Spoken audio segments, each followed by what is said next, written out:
ನಾನು ದೇವಿ ಸರಸ್ವತಿ ಬಗ್ಗೆ ಕವನ ಬರೆದಿದ್ದೀನಿ. ತಾವೆಲ್ಲ ಕೇಳಿ, ಪ್ಲೀಸ್ ಸಬ್ಸ್ಕ್ರೈಬ್ ಆಗಿ, ನಿಮ್ಮ ಅಭಿಪ್ರಾಯ ತಿಳಿಸಿ, ನಿಮ್ಮ ಆಶೀರ್ವಾದ ಇರಲಿ. ವಿದ್ಯಾದಾತೆ ಸರಸ್ವತಿ, ಏನು ಮಾಡಲಿ ನೀ ನನಗೆ ಒಲಿಯಲು, ಪೂಜಿಸಿದೆ ಮಂತ್ರವ ಹೇಳಿದೆ ತಿನ್ನುವ ಮೊದಲು, ಬಾಯಾರಿದೆ ಗಂಟಲು ಒಣಗಿದೆ ನಿನ್ನನ್ನು ಸ್ತುತಿಸಲು, ಕಾಯಲಾರೆ ಇನ್ನು ನಿನ್ನಿಂದ ನಾ ವರವ ಪಡೆಯಲು.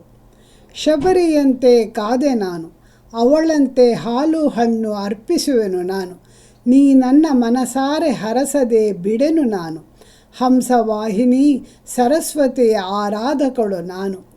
ಸಂಗೀತ ಧಾರೆಯ ಹರಿಸು ಬಾ, ಸಾಹಿತ್ಯ ಕಡಲಲ್ಲಿ ಈಜಿಸಲು ಬಾ, ಕೀರ್ತಿ ಯಶಸ್ಸಿನ ಮೆಟ್ಟಿಲನ್ನು ಏರಿಸಲು ಬಾ, ವಿದ್ಯಾ ವಿನಯವ ತುಂಬಿಸಲು ಬಾ ಬಾ. ಬಿಡದೆ ಧ್ಯಾನಿಸುವೆ ನಿನ್ನ ಚರಣಗಳನ್ನು, ಇದು ನನ್ನ ಕಾಯಕ ದಿನವೂ ಇನ್ನು, ವರವ ನೀಡುವೆ ಕರವ ಹಿಡಿಯುವೆ ಎನ್ನು, ದಯಮಾಡಿ ನನ್ನ ಆಸೆಗಳಿಗೆ ಅಸ್ತು ಎನ್ನು. ಧನ್ಯವಾದಗಳು. ನಮಸ್ಕಾರ. ಪ್ಲೀಸ್ ಸಬ್ಸ್ಕ್ರೈಬ್ ಆಗಿ. Thank you.